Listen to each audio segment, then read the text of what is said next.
Hello everyone, welcome to another series of today's GK. Let's begin with previous day's practice question. Question was regarding Model Code of Conduct, which of the following statements is or are true?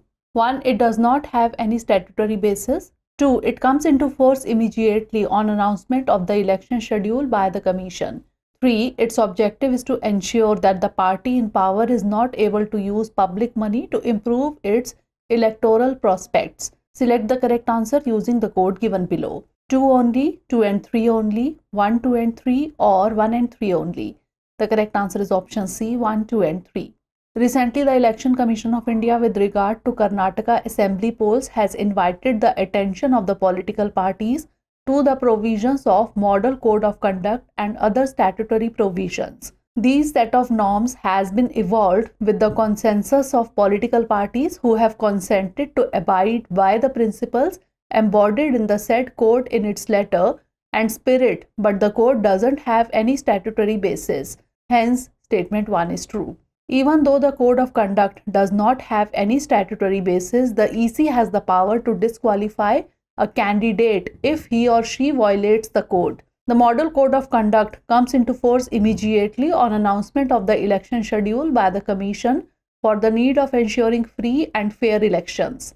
Hence, statement 2 is true. The objective of MCC is to ensure that the party in power is not able to use public money to improve its electoral prospects. Hence, statement 3 is also true.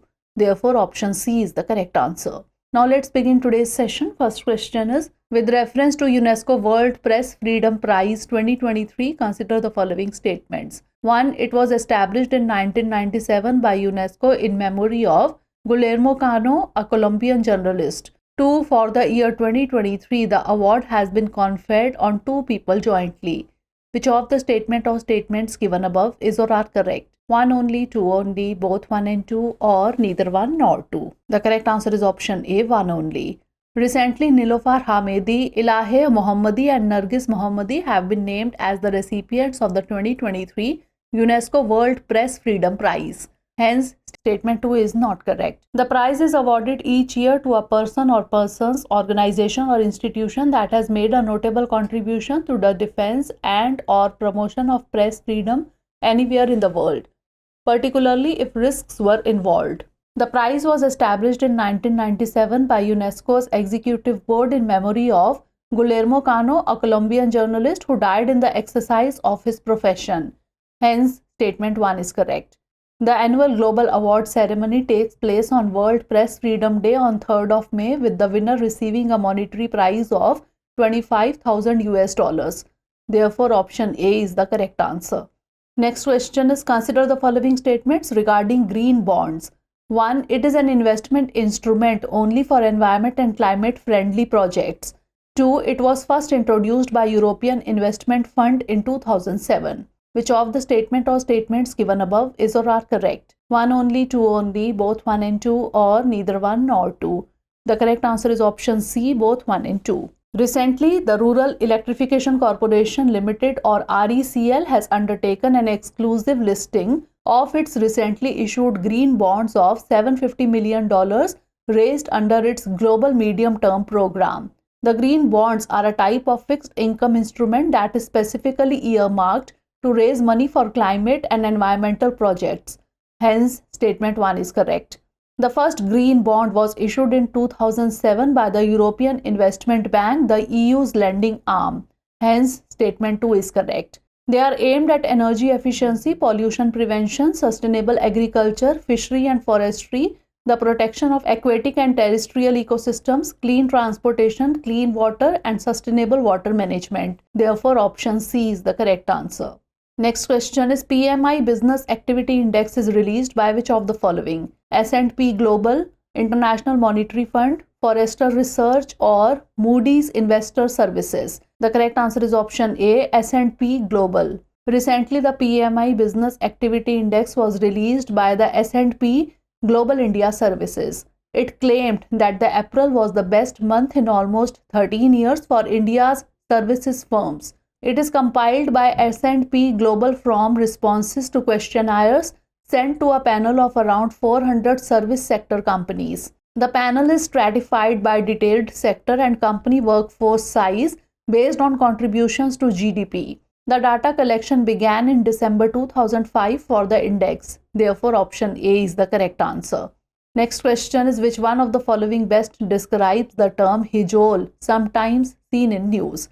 It is a tree grown in the area Ganges-Brahmaputra-Meghna basin. It is a reptile found in Western Ghats. It is an herb grown in Upper Himalayas, or it is an avian disease. The correct answer is option A. It is a tree grown in the area Ganges-Brahmaputra-Meghna basin. Recently, according to a study, the suitable habitat for Hijol, that is Barringtonia acutangula, to grow in the India-Bangladesh landscape may shrink by 50.5% because of rainfall and temperature changes. The evergreen tree Hijol, adapted to floodplains, has been traditionally managed over millennia as family and community forest in the Ganges-Brahmaputra-Meghna basin. The branches of the trees are used in fisheries to check for predators, as the network of branches provide hiding spaces for the fish during threats by predators.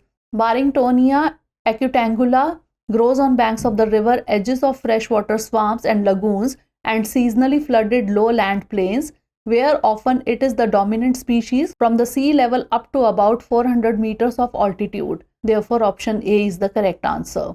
Next question is, with reference to cyclones, consider the following statements. 1. These are rapid outward air circulation around a low pressure area. 2. The cyclones which develop in the region between the tropics of Capricorn and Cancer are called tropical cyclones. Which of the statement or statements given above is or are correct? 1 only, 2 only, both 1 and 2, or neither 1 nor 2.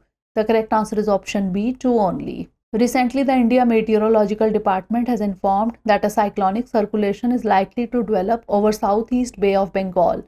The cyclones are rapid inward air circulation around a low pressure area. Hence, statement 1 is not correct. The air circulates in an anti-clockwise direction in the northern hemisphere and clockwise in the southern hemisphere. The tropical cyclones develop in the region between the tropics of Capricorn and Cancer. Hence, statement 2 is correct. The World Meteorological Organization uses the term tropical cyclone to cover weather systems in which winds exceed gale force minimum of 63 km per hour. Therefore, option B is the correct answer. Next question is, consider the following statements regarding the Petersberg Climate Dialogue. 1. It was launched in 2010 by former German Chancellor Angela Merkel. 2. The 14th Petersberg Climate Dialogue was held in St. Petersburg, Russia. Which of the statement or statements given above is or are correct? 1 only, 2 only, both 1 and 2, or neither 1 nor 2. The correct answer is option A, 1 only. Recently, the Union Minister for Environment, Forest and Climate Change attended the 14th Petersberg Climate Dialogue. The Petersberg Climate Dialogue was launched in 2010 by former German Chancellor Angela Merkel. Hence, statement 1 is correct. It brings together selected states on an annual basis to prepare the ground for successful negotiations at the COP climate change conferences. The first Petersberg Climate Dialogue took place at Hotel Petersberg on the hill named Petersberg near the German city of Bonn.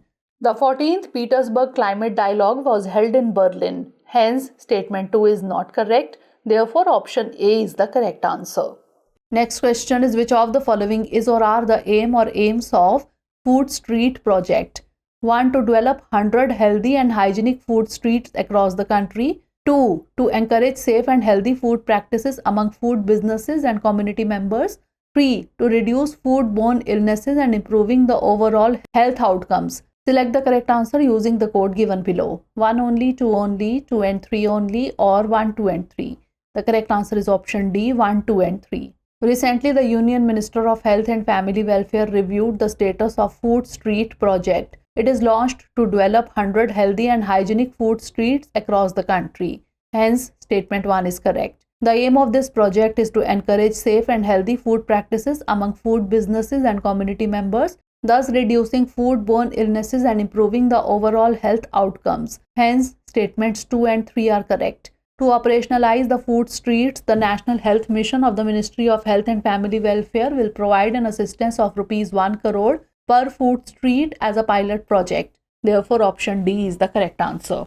Next question is recently seen in news. Channapatna toys belong to which of the following states of India? Karnataka, Odisha, Tamil Nadu or Kerala? The correct answer is option A, Karnataka. Recently, the Channapatna toys were in news in relation with the ban on import of toys from China. Channapatna toys are a particular form of wooden toys and dolls that are manufactured in the town of Channapatna in the Ramnagar district of Karnataka. The toys are made with soft ivory wood and given a polished look, adding colors and other beautifications. The wood used is the dudhi wood, that is milk wood, which is precisely white in color and easy to carve out. The woodwork is colored using vegetable dyes and is free of chemicals. For the glazing of toys, the polishing is done with high abrasive property grass. Hence, the toys are completely environment friendly. Therefore, option A is the correct answer. Next question is, consider the following statements regarding the recently launched KrishiMApper application. 1. It will be used in geotagging of farms. 2. It is launched by the Ministry of Agriculture and Farmers Welfare. Which of the statement or statements given above is or are correct? 1 only, 2 only, both 1 and 2, or neither 1 nor 2. The correct answer is option C, both 1 and 2. Recently, the Ministry of Agriculture and Farmers Welfare has developed a geospatial web and mobile application platform called KrishiMApper. Hence, statement 2 is correct. It will minimize the duplication of efforts and provide ready-to-analysis data products to innovators in India. Also, it will facilitate ease of access to credit, near real-time stress watch for the sector at various levels of granularity with the ability to drill down to individual land parcels under stress, and near real-time assessment and processing of claims. This application may help in the land-based intervention, that is geotagging of farms under different schemes, and integrate with crop data, mapping the crops along with attributes and collect photographs periodically. Hence, statement 1 is correct. Therefore, option C is the correct answer. Last question is, which of the following is true regarding the prevention of sexual harassment, that is PoSH Act 2013. It aims to promote gender equality in the workplace. It applies to all workplaces in India regardless of size or nature. It defines sexual harassment broadly to include verbal, non-verbal and physical conduct, or all of the above. The correct answer is option D, all of the above. Recently, an investigation published in a newspaper revealed that more than half, that is 16 of India's 30 national sports federations, do not have an internal complaints committee, that is ICC, a legal requirement under the PoSH Act, that is Prevention of Sexual Harassment Act 2013. The Act applies to all workplaces in India, whether they are public or private sector, organized or unorganized, and regardless of their size or nature. It defines sexual harassment broadly to include any unwelcome physical, verbal or non-verbal conduct of a sexual nature that creates an intimidating, hostile or offensive work environment. The Act mandates the establishment of internal complaints committees, that is ICCs, in workplaces with 10 or more employees to receive and redress complaints of sexual harassment. It also provides for penalties for non-compliance with the provisions of the Act. Therefore, option D is the correct answer. Now it's time for the practice question. The famous folk dance Ras Leela is performed by which of the following community or tribe in India? Methi, Kukki, 𝐃𝐫𝐢𝐬𝐡𝐭𝐢 or Chakma? Send the answer of this question in the comment section. Stay tuned for the next episode. Thanks for watching.